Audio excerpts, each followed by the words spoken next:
Hello అండి. ఇవాళ నేను చూపించబోయే కర్రీ నేను కూడా ఫస్ట్ టైమే అనమాట టేస్ట్ చేయటం. అదే వంకాయ పచ్చి రొయ్యలతో కర్రీ అనమాట. నేను వంకాయ ఎండు రొయ్యల కర్రీ చేశాను అండ్ తిన్నాను కూడా. బట్ పచ్చి రొయ్యలతో ఇదే ఫస్ట్ టైం అనమాట. సో, ఇప్పుడు కర్రీ ప్రాసెస్‌లోకి వెళ్ళిపోతే ఫస్ట్ అయితే ఎండు కొబ్బరి లేకపోతే పచ్చి కొబ్బరి, అల్లం, వెల్లుల్లి ఈ మూడిటిని పేస్ట్ చేసి పక్కన పెట్టుకోవాలి. కడాయిలోకి ఆయిల్ వేసుకొని దాంట్లోకి ఉల్లిపాయలు, పచ్చిమిరపకాయలు వేసి ఫ్రై అయిన తర్వాత పసుపు, ఉప్పు వేసుకొని ఫ్రై చేసుకోవాలి. ఇప్పుడు కడిగి పెట్టుకున్న రొయ్యలు వేసుకొని రొయ్యల నుంచి వాటర్ బయటకు వచ్చే వరకు కొంచెం సేపు ఫ్రై చేసుకొని ఇప్పుడు గ్రైండ్ చేసి పెట్టుకున్న ఎండు కొబ్బరి పేస్ట్, కారం ఈ రెండు వేసుకొని ఆయిల్ సపరేట్ అయ్యేంత వరకు ఫ్రై చేసుకున్న తర్వాత ముక్కలుగా కట్ చేసి పెట్టుకున్న వంకాయలు కూడా వేసేసుకోవాలి. సో వంకాయలు కొంచెం సేపు మగ్గనివ్వాలన్నమాట. ముందే వాటర్ ఏం వేసుకోకూడదు.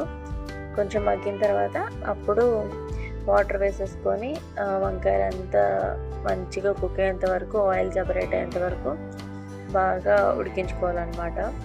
సో దీంట్లోకి అయితే ఫైనల్గా పొడి మసాలా అండ్ కొత్తిమీర వేసేసుకుంటే కర్రీ అయితే అయిపోతుంది. కర్రీ అయితే చాలా టేస్టీగా ఉంది. కానీ నేను ఇదే కదా ఫస్ట్ టైం చూడటం ఈ కర్రీని అని టేస్ట్ చేయటం. సో నేను మా అమ్మని అడిగాను అనమాట, వంకాయల్లో కూడా పచ్చి రొయ్యలు వేసి చేసుకుంటారా అని.